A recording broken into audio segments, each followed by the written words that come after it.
Entre Bar-le-Duc et Saint-Dié-des-Vosges, ville de départ et d'arrivée de l'étape du jour du Tour de France féminin, c'est à Châtenois qu'elle avait choisi, elle, de faire une longue pause ravitaillement. Pendant 3 heures ce jeudi après-midi, la première ministre Elisabeth Borne s'est nourrie de diverses initiatives imaginées et menées dans les Vosges en matière de ruralité. Les Vosges, où les services de la préfecture et l'association départementale des maires ruraux expérimentent depuis plusieurs mois le laboratoire de la ruralité. Je le redis, je pense qu'il ne s'agit pas simplement de regretter, de déplorer que les réponses ne soient pas les mêmes que dans d'autres territoires. Il s'agit au contraire de se projeter, de se dire qu'il y a beaucoup de ressources dans ces territoires et qu'on peut inventer des nouveaux services. Et peut-être que demain, les métropoles pourront s'en inspirer, vous voyez. On parle bien ici d'innovation tous azimuts en matière de santé, de transport, d'emploi, de formation ou encore d'accès aux services publics. Le monde rural, c'est l'innovation. C'est le faire avec peu de choses, peu de moyens, mais une idée et puis en associant, bien entendu, c'est pas que les élus, c'est l'associatif, c'est les gens. Il faut absolument qu'on change de paradigme et que de passer peut-être pour certains de la nostalgie, à l'avenir. Et l'avenir, ça se prépare. Elle partage ce point de vue, la Première ministre ?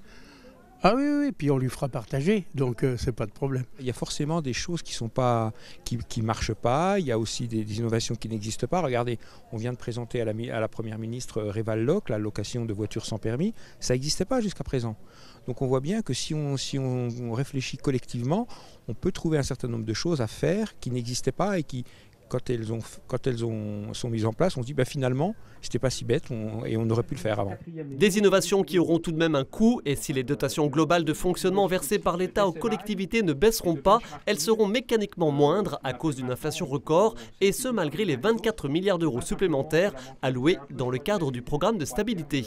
Ça n'est pas rien, 24 milliards d'euros d'ici 2027 et simplement, comme l'État se l'applique à lui-même, parce qu'on doit aussi avoir une gestion responsable de nos finances publiques, on souhaite aller moins vite que l'inflation, on souhaite infléchir, maîtriser la croissance des dépenses des collectivités. Vous avez vu qu'il y a des débats nourris à l'Assemblée nationale qui vont désormais se poursuivre au Sénat pour avoir le meilleur dispositif d'accompagnement des collectivités, notamment les petites communes, les petites intercommunalités qui peuvent être en difficulté.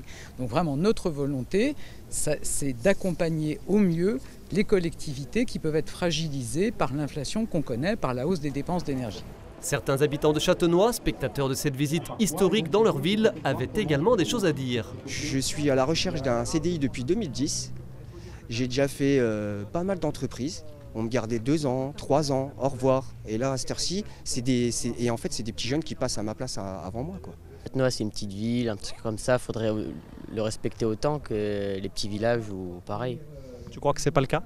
Non, pas encore. En milieu d'après-midi, Elisabeth Borne a pris la direction de Saint-Dié-des-Vosges, certes ville d'arrivée de l'étape du jour du Tour de France des femmes, mais elle y a surtout évoqué le dispositif national de redynamisation des centres-villes. Nous en reparlerons dans notre JT de ce vendredi.